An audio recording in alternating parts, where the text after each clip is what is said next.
I'm Harmony Williams, and I've loved history since about the 11th grade.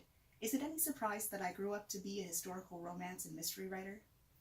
So let's talk about An Invitation to Murder. So Leanne had this super neat idea of setting a historical mystery series in the Regency era, which I love and have researched extensively. So we ended up putting together this hilarious cast of characters, and if you've read the book at all, then you're probably Team Emma, like I am, because Emma is the best. And from there we started thinking about what book 2 should be.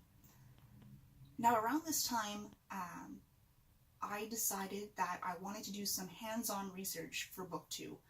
I decided to set it in the city of Bath, because I loved the history there. So I decided that I wanted to go and see Bath, the atmosphere of the city, and try to discover some neat little things that I could add into the book that would make this novel fantastic. So I did.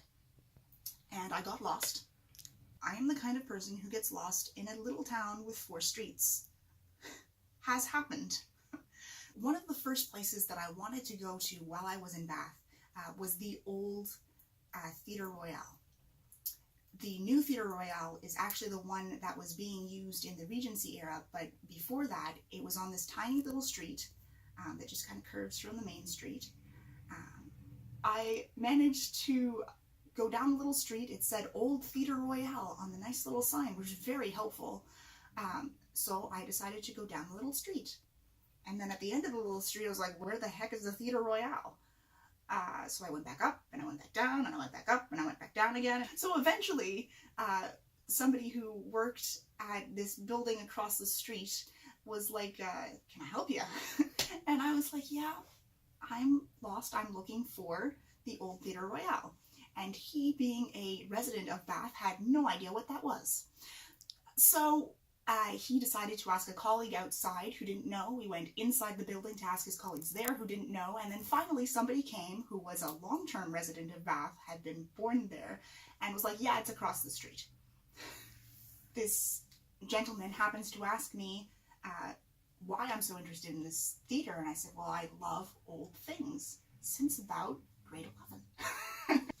I said, well, I happen to love old things, and I'm here to look at all the historical sites that I can. And he said, well, did you know that this wall was actually part of the medieval wall surrounding Bath? And I thought that was fascinating, so I took a picture of it. And then he was like, I actually know where there's another wall that was part of the medieval wall in Bath, and it looks much prettier. Would you like me to drive you there? And I said yes, and got into his car with the other gentleman who actually told me where the Theatre Royal is. And I died a horrible death, and this is my ghost delivering this speech to you. But since people are basically good, he actually drove me right up to the wall, pointed out where the new Theatre Royal is, and then left me there to take my pictures. That was fantastic, because I got my pictures. I found out where the actual Theatre Royal was. I happened to start off this trip in Bath with some fascinating places to see, and then I realized I have no idea where I am.